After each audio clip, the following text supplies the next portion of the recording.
ومن سيئات أعمالنا من يهده الله فلا مضل له ومن يضلل فلا هادي له وأشهد أن لا إله إلا الله وحده لا شريك له وأشهد أن محمدا عبده ورسوله فإن أصدق الكلام كلام الله وخير الهدي هدي محمد صلى الله عليه وسلم وشر الأمور كل محدثاتها وكل محدثة بدعة وكل بدعة ضلالة وكل ضلالة في النار. أعوذ بالله السميع العليم وبوجهه الكريم وسلطانه القديم من الشيطان الرجيم من همزه ونفخه ونفثه. بسم الله الرحمن الرحيم. يا أيها الناس اتقوا ربكم الذي خلقكم من نفس واحدة وخلق منها زوجها وبث منهما رجالا كثيرا ونساء واتقوا الله الذي تساءلون به والأرحام إن الله كان عليكم رقيبا. يا أيها الذين آمنوا اتقوا الله حق تقاته ولا تموتن إلا وأنتم مسلمون. يا أيها الذين آمنوا اتقوا الله وقولوا قولا سديدا يصلح لكم أعمالكم ويغفر لكم ذنوبكم ومن يطع الله ورسوله فقد فاز فوزا عظيما. اللهم صل على محمد وعلى آل محمد كما صليت على إبراهيم وعلى آل إبراهيم إنك حميد مجيد. اللهم بارك على محمد وعلى آل محمد كما باركت على إبراهيم وعلى آل إبراهيم إنك حميد مجيد. رب اشرح لي صدري ويسر لي أمري واحلل عقدة من لساني يفقهوا قولي. اللهم انفعني بما علمتني وعلمني ما ينفعني وزدني علما رب زدني علما. اللهم إني أسألك علما نافعا وعملا متقبلا ورزقا طيبا. اللهم أرنا الحق حقا وارزقنا اتباعه وأرنا الباطل باطلا وارزقنا اجتنابه. تمام تر تعریفات، تسبیحات، تحلیلات، تقدیسات، ہر قسم کی بڑائی اور کبریائی اس تبارک و تعالی کے لیے ہے جس نے اس پوری کائنات کو تخلیق کیا، کائنات کے ایک ایک ذرے کو پیدا کیا، کائنات کی تمام تر مخلوقات کی ضروریات کو پیدا کیا، ان ضروریات کو ان تمام مخلوقات تک پہنچانے کا ذریعہ اور وسیلہ بنایا اور ان تمام امور کو محض اپنے اختیار میں رکھا. یہ تمام تر کام کسی اور ذات کے ہو ہی نہیں سکتے. ذات صرف ایک ہی ہے، وحدہ لا شریک لہ ہے، میرا اور آپ کا پروردگار اور خالق کائنات ہے، جس نے اس آسمان کو ہمارے لیے بطور چھت بنایا، زمین کو بطوش بنایا، جہاں اس نے رات کو آرام کا ذریعہ بنایا وہیں دن کو ذریعہ معاش بنایا. ان تمام تر احسانات اور اکرامات اور انعامات کے باوجود اس کا سب سے بڑا احسان یہ ہے کہ اس نے مجھے اور آپ کو مسلمان گھرانے میں پیدا کیا اور ایمان اور اسلام کی دولت سے نوازا. سب سے بڑا احسان. ساتھ ہی کروڑوں اربوں درود و سلام ہو خاتم النبیین، سید المرسلین، امام الاولین والآخرین، تاجدار مدینہ، شافی روز جزا، آمنہ کے لال محمد الرسول اللہ صلی اللہ علیہ وسلم کی ذات اقدس پر اربوں درود و سلام، کروڑوں رحمتیں ہوں اللہ تعالی کی آپ پر کہ آپ نے اس دنیا میں آ کر اپنے اوپر مشکلیں جھیل کر تان و تشیوں کو برداشت کر کے تمام تر سختیوں کو اپنے اوپر لاگو کرنے کے بعد بھی اللہ تعالیٰ کی ایک ایک آیت کو، ایک ایک حکم کو بڑے ہی ایمانداری کے ساتھ اپنی امت تک پہنچانے کا فریضہ انجام دیا۔ کروڑوں درود و سلام صلی اللہ تعالی علیہ وسلم تسلیما کثیرا کثیرا۔ مختصر حمد و ثنا کے بعد پچھلا جمعہ یقیناً انشاءاللہ تعالی آپ لوگوں کے ذہن و گمان میں ہوگا، آپ لوگوں کو اچھی طرح یاد ہوگا، اور کہیں نہ کہیں اللہ کی توفیق سے ہم نے اس بات کو اپنے رشتہ داروں میں، اپنے گھروں میں، اپنے دوستوں میں جہاں تک ممکن ہوگا خود اپنی ذات کے اندر ان تمام احکامات کو لاگو کرنے کی ہم نے ادنا سی کوشش کی ہوگی۔ اللہ تعالی کی ذات سے اچھی ہوگی۔ اسی ٹاپک کا بالکل اپوزٹ ہے، پارہ وہی چھٹا ہے، سورت نمبر 5 ہے، سورت المائدہ ہے، اس کی آیت نمبر 2 ہے، اور آیت کا صرف 10% حصہ ہے جو پورا کا پورا ہماری زندگیوں میں شامل ہے، اور وہ حصہ کیا ہے؟ وَلَا تَعَاوَنُوا عَلَى الْإِثْمِ وَالْعُدْوَانِ۔ وَلَا تَعَاوَنُوا، کسی بھی طریقے سے ہرگز مدد نہیں کرنی، معاونت نہیں کرنی۔ کس چیز میں نہیں کرنی؟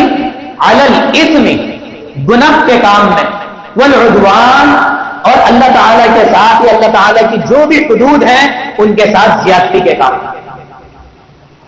عدوان اسی سے عدو ہے، دشمن ہمارے ساتھ زیادتی کرتا ہے، وہ کبھی بھلائی کا ارادہ نہیں رکھتا، اسی لیے والعدوان زیادتی کے کاموں میں اگر میں اپنے جسم کے ساتھ، اپنی روح کے ساتھ، اپنے ایمان کے ساتھ، اپنے اسلام کے ساتھ، اپنے معاشرے کے ساتھ، خود اپنی ذات کے ساتھ تھوڑا سا بھی زیادتی کر رہا ہوں تو گویا کہ میں اپنے ہی آپ کا دشمن بن گیا۔ انسان اپنے جسم سے کس قدر محبت کرتا ہے، یہ ہلکا سا اس کو بخار آ جائے، خود اپنے آپ پر غور کر لے، آنکھ میں تکلیف ہو جائے، جسم میں کہیں کانٹا چبھ جائے، اپنے جسم سے اس قدر محبت کرتا ہے وہ کہ فوراً اس کی ٹریٹمنٹ کے لیے وہ کہیں نہ کہیں اپنا ذہن دوڑاتا ہے اور بہتر سے بہتر ڈاکٹر یا حکیم یا معالج کے پاس جاتا ہے۔ یہ محبت ہے، لیکن جہاں پر اسلام کی، ایمان کی بات آ جاتی ہے، وہاں ہم اپنے دل کو بھی بھول جاتے ہیں، اپنی آنکھوں کو، اپنے کانوں کو بھی بھول جاتے ہیں، ان تمام تر چیزوں کو اس عدوان کی طرف، اس گناہ کی طرف، اس اسم کی طرف، اس زیادتی کی طرف لے جاتے ہیں کہ ہمیں پتہ ہی نہیں ہوتا جو ہم گناہ کر رہے ہیں اس کا میرے ذہن پر، میری آنکھوں پر، میرے جسم پر، میرے ایمان پر کیا اثر ہے۔ اس لیے والعدوان، زیادتی کے کاموں میں خود تو کرنا ہی نہیں ہے، یہاں پر معاملہ ہے کہ کسی کے ساتھ معاونت بھی نہیں کرنی۔ معاونت بہت زیادہ بھی ہو سکتی ہے، آپ کی معاونت تھوڑی سی بھی ہو سکتی ہے، کسی چیز کے لیے وہ فیسلٹی مہیا کر دینا یہ بھی آپ کے لیے معاونت ہے، کسی چیز کا اشارتاً بتا دینا وہ بھی آپ کے لیے معاونت ہے، کسی کو اچھائی یا برائی کی طرف یاد دہانی کروا دینا یہ بھی آپ کے لیے معاونت ہے۔ ان تمام تر راستوں کو اپنے اوپر بند کرنا پڑے گا، جیسا کہ ہم نے پچھلے جملے میں سنا تھا کہ نیکی کے کاموں کے لیے اور تقویٰ کے کاموں کے لیے اپنے اندر تمام تر راستوں کو کھولنا پڑے گا، اسی لیے گناہ اور زیادتی کے کاموں میں اپنے تمام تر راستوں کو اپنے اوپر بند کرنا پڑے گا کہ میری ذات کی وجہ سے کسی کوئی گناہ پر آمادہ نہ ہو، کسی کو گناہ یاد بھی نہ آ جائے۔ اور اس کے بہت سارے ذرائع جو آج کل ہم استعمال کر رہے ہیں، یہ ذرائع ہم نے استعمال کیسے کرنے ہیں؟ سب سے پہلے اس چیز کی طرف دیکھتے ہیں۔ حدیث مسلم کی ہے اور حدیث نمبر 177 ہے، 177، اور ہم بارہا بار یہ حدیث سنتے رہتے ہیں کہ نبی کریم صلی اللہ علیہ وسلم کا ارشاد ہے، من رآ منکم، من کوئی بھی شخص، رآ دیکھے، منکم تم میں سے، منکرن کوئی بھی گناہ، منکرن کوئی بھی گناہ، کسی بھی قسم کا کوئی گناہ تم میں سے کوئی شخص اس کو دیکھ لے، فَلْيُغَيِّرْهُ، تو اس کو روکے، بِيَدَيْهِ، اپنے ہاتھوں سے، اپنے ہاتھوں سے اس کو چاہیے کہ وہ روک لے اس کو،